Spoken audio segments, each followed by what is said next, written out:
Hello students, आज हमारा topic है the rise of nationalism in Europe. तो पहले हमें फ्रेडरिक सोरियो के बारे में जानना है, जो कि एक फ्रेंच आर्टिस्ट थे। वो 4 पेंटिंग बनाए थे और उस पेंटिंग में वो विजुलाइज किए थे कि दुनिया को कैसा होना चाहिए। दुनिया को उनके मुताबिक डेमोक्रेटिक और सोशल रिपब्लिक होना चाहिए।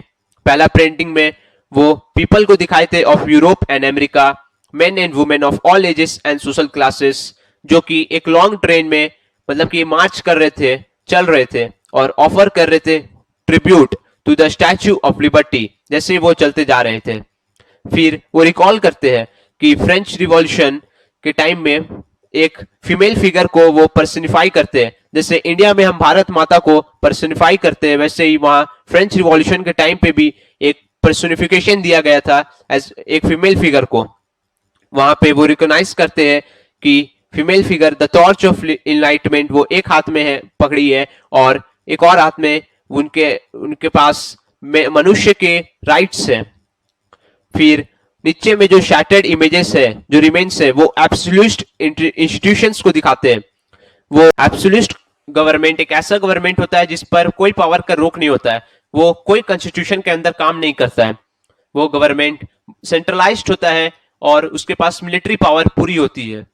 अब हमें सोरियो के यूथोपियन विजन के बारे में पता चलता है। यूथोपियन विजन से ये मतलब है कि एक ऐसा विजन ऑफ सोसाइटी जो कि एक्चुअली में एग्जिस्ट कर ही नहीं सकती है।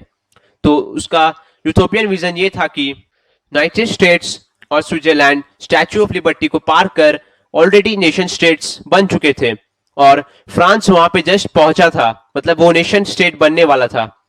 और जर्मनी की यहाँ बात हुई है, जो उस वक्त तक जर्मनी का कोई नाम ही नहीं था, कोई ऐसा देश ही एग्जिस्ट नहीं करता था। लेकिन सोरियो ऐसा विजुलाइज कर चुका था और उसका विजुलाइजेशन सही हुआ, तो German speaking people nation state बने बाद में।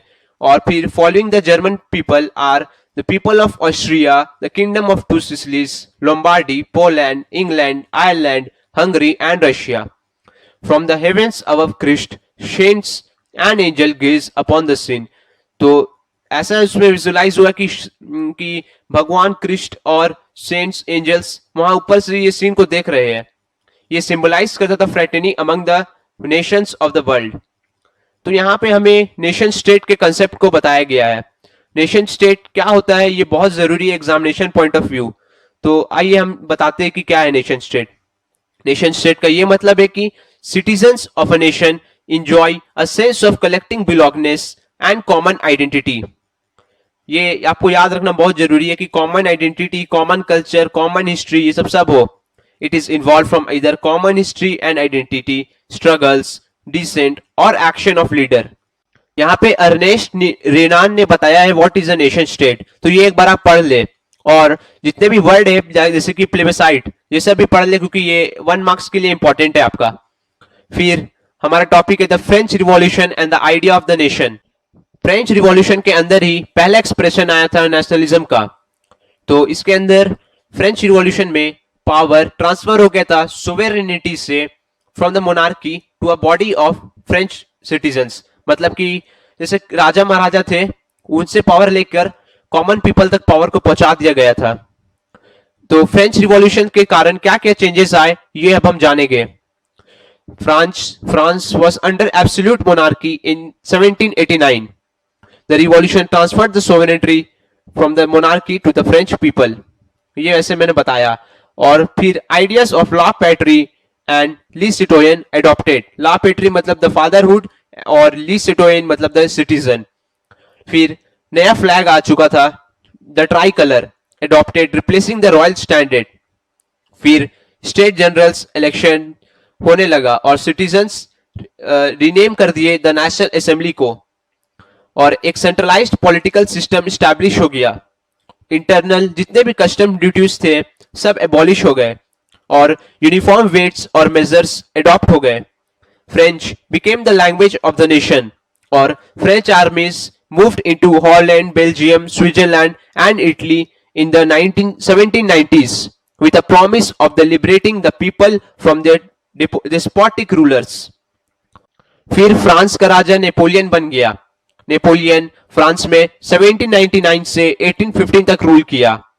उसके बीच उसके पास एब्सोल्यूट पावर्स थी और वो सिविल कोड, जिसे हम नेपोलियनिक कोड भी बोलते हैं, 1804 में लाया। इस कोड के अंदर वो स्टैब्लिश किया इक्वालिटी बिफोर लॉ। वो एबॉलिश किया all the privileges based on birth. वो पीपल को ग्रांट किया राइट टू प्रॉपर्टी और सिंप्लीफाई कर दिया एडमिनिस्ट्रेटिव डिविजन्स को। वो फ्यूडल सिस्टम ऑफ ऑब्लिगेशंस को एबॉलिश कर दिया और पीजेंट्स को फ्री कर दिया फ्रॉम सर्फडम, मतलब कि गुलामी से। और फिर वो रिमूव किया restriction on guilds, trade guilds in town, और इंप्रूव कर दिया ट्रांसपोर्ट और कम्युनिकेशन को। ये मेजर चेंजेस थी जो नेपोलियन लाया, और ये एग्जामिनेशन पॉइंट ऑफ व्यू से बहुत इंपॉर्टेंट है।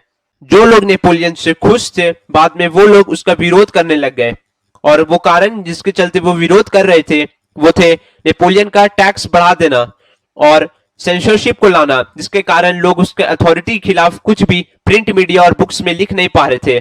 साथ ही साथ वो लोगों को जबरदस्ती आर्मी में भर्ती कर रहा था ताकि उसके आर्मी बढ़े और वो टेरिटरीज में कब्जा कर सके, और वो रिस्ट्रिक्शन ला दिया था पीपल के फ्रीडम पर।